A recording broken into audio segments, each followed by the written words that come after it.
প্রধান উপদেষ্টার ভাষণে জাতীয় নির্বাচনের রোড ম্যাপের ঘোষণা না থাকায় বিএনপি হতাশ হয়েছে বলে জানিয়েছেন দলের মহাসচিব মির্জা ফখরুল ইসলাম আলমগীর। অন্তর্বর্তী সরকার যত বেশি দিন ক্ষমতায় থাকবে তত বেশি সমস্যা তৈরি হবে বলে মনে করেন তিনি। মাওলানা ভাসানীর মৃত্যুবার্ষিকী উপলক্ষে জাতীয় প্রেস ক্লাবে আলোচনা সভায় মির্জা ফখরুল বলেন, অন্তর্বর্তী সরকার কোনো নির্বাচিত সরকার নয়, তাদের কোনো ম্যান্ডেট নেই। তিনি বলেন, নির্বাচন দিতে দেরি করলে মানুষ সন্দেহ করবে। বিএনপি এই সরকারকে এখনো সমর্থন দিচ্ছে জানিয়ে দলটির মহাসচিব বলেন, সচিবালয়ে ফ্যাসিবাদের দোসরদের বসিয়ে কোনো সংস্কার সফল হবে না।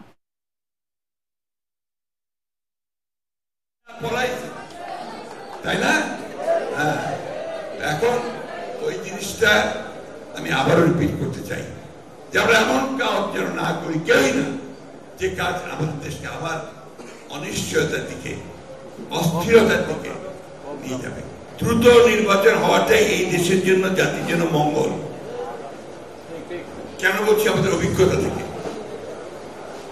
এই ধরনের সরকার যতদিন বেশি থাকে তত সমস্যা তৈরি হবে। কেন? এর তো ম্যান্ডেট নাই।